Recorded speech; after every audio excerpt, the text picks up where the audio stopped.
that! It's the iBuyPower PC! Oh, except for there's nothing inside. Well, we've got quite a few things lying around the studio here, so let's see what kind of a computer we can make. I'm Kevin from Redefine Entertainment, and let's get into this video.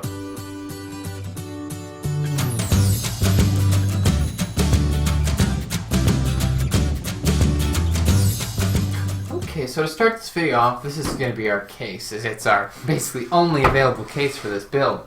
But we do have quite a few other interesting components. Here we have an Asus motherboard here. It fits LGA 1155, and we have a CPU here. This is only a Intel Celeron G1610, but it'll have to do for now. We've got some RAM for it, just to go with it.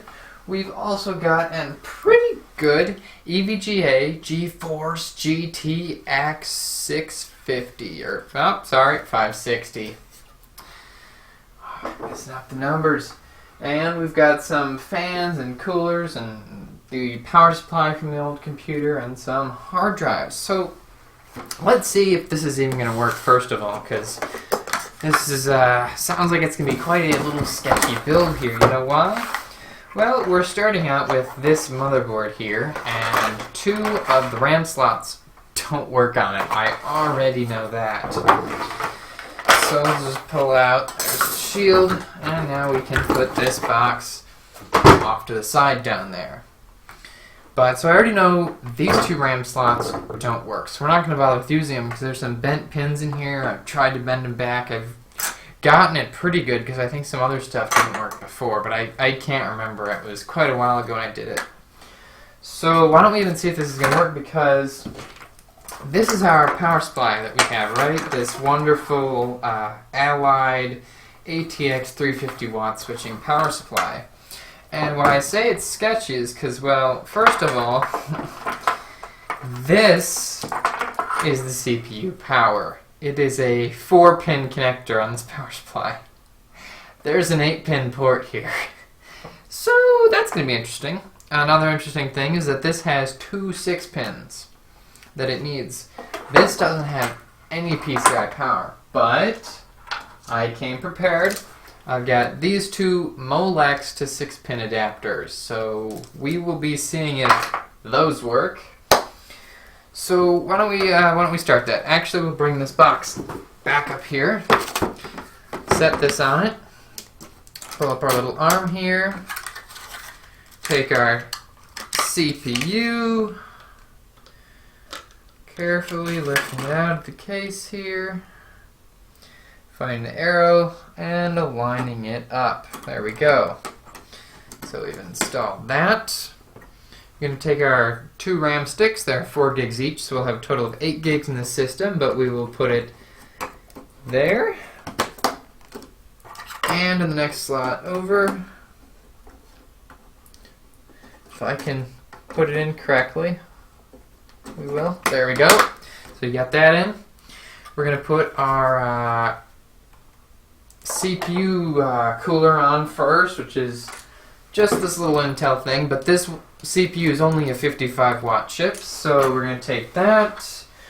We're going to get our thermal paste here, and take the little cover off, put a little bit in the center here. It's not coming out. There we go. That should be enough. That's a rice-sized blob. It is now stringing everywhere. Cool, cool, okay. So now what we'll do is, do we want to put the Intel up? Might as well. So we'll situate that over it. Now this is weird because you just push these down and turn them. So let's route that down and around and plug it in. Okay, so now for the sketchy part where we're going to put this in, and we're going to put our 24 pin in there. Going to put our graphics card right there, hanging off the edge a little. There we go. And then we'll get our two 6-pin connectors here. Plug one in, plug two in. Get our Molex power there and there. I already know I wasn't going to use that. And then we're going to take our stuff, put it over here.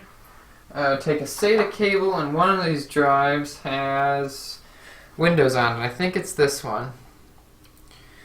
So we'll put that in. We'll switch this around. Put that in there. There. Whoops. I can do this. And this one into there. Okay. So now I've got everything ready.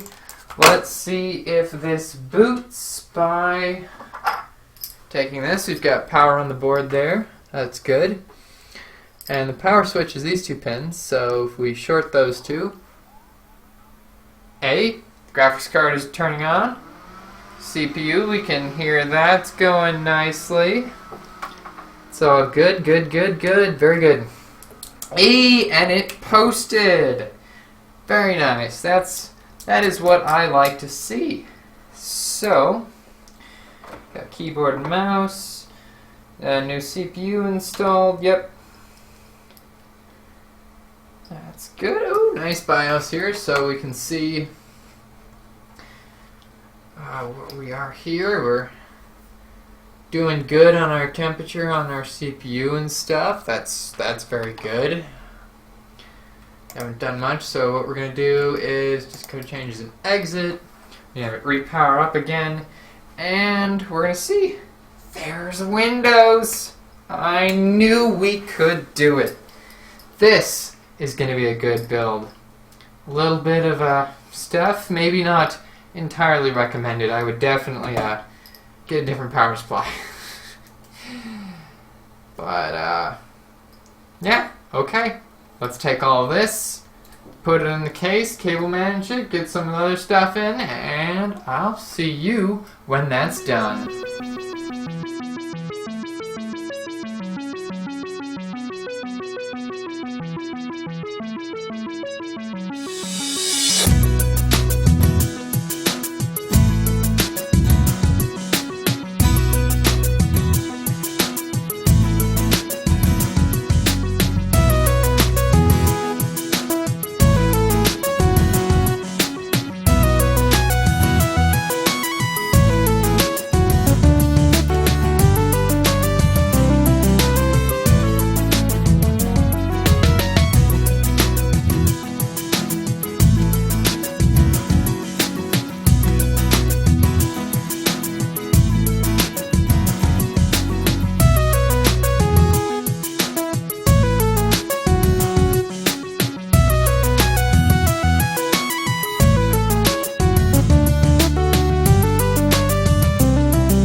Okay, so we've got this computer done, but there's one major problem with it.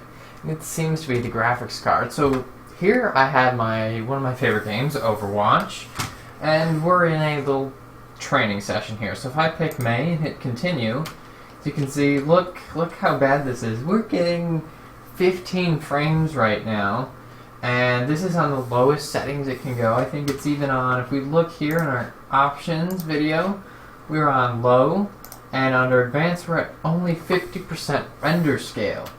So that's pretty bad. We try to go in here and it's kind of playable. Movements are slow and laggy, but the frame rate and everything's just not there. And this is supposed to be a pretty, okay card compared to some of the others I have here. So what the problem is just the drivers won't work. I've been trying for the past day, but they just won't work. I've tried older drivers, and this is what happens when you have older drivers. It's not performing that well. And if I try to do the new ones, it acts like there aren't even any drivers installed. The game just crashes as soon as you launch it. So with that, we're going to have to change out this graphics card for something supposedly a little less powerful, but we'll do some other stuff with it. So if we just exit here, and what we're going to do is we're just going to shut this down, and we're going to go put a different graphics card in here. So if we look over here, we've got the Fire Pro 3D Graphics V4800 and a sound card as well to go with it, because we didn't put this in originally because the fan for this graphics card is right below where this would go. So the fan would have almost no room to get air around this. But now this is just a single height card. It should have plenty of room. So let's open up the computer and exchange these two things. Okay, so here we have the computer back up and running with the new card, and I pulled out the two 6-pin connectors since we didn't need them, but it seems to be working a lot better than it was before. So if we pick in May here, she already looks better. Look at this, so much smoother gameplay, and this is a quite older card, I think. But yes, you can, if you want to know the exact specs of all of our builds and stuff, make sure to go up to our website. There'll be a link in the description to it, but basically on our website we have a whole computer builds page where we show all of the computers that we have, what I personally use, what Sam personally uses in builds like this, and the previous video with the AMD Cube PC. Also make sure to go check that out, because that was a pretty cool PC build. But yeah, this one is pretty okay. It's not the best, but this one is definitely CPU bottlenecked with that little Celeron in there. If we go here, we can actually see in the performance here, we are almost at 100% CPU usage, because there's only 2 cores, and each core only has 1 logical processor. So we're pretty bound there, and only having 8 gigs of RAM in there. I'd like to have more, but those 2 channels, again, with the pins bent, they don't... The 2 RAM slots do not work, so yeah. But anyway, thank you for watching this video. I hope you enjoyed. Make sure to check out some of our other videos as well. Hey guys, thanks for watching this video. I hope you enjoyed. Remember to follow us on social media and check out our website. The link's in the description below. And if you liked, please hit that button. If you disliked, you know where that button is. And be sure to get subscribed.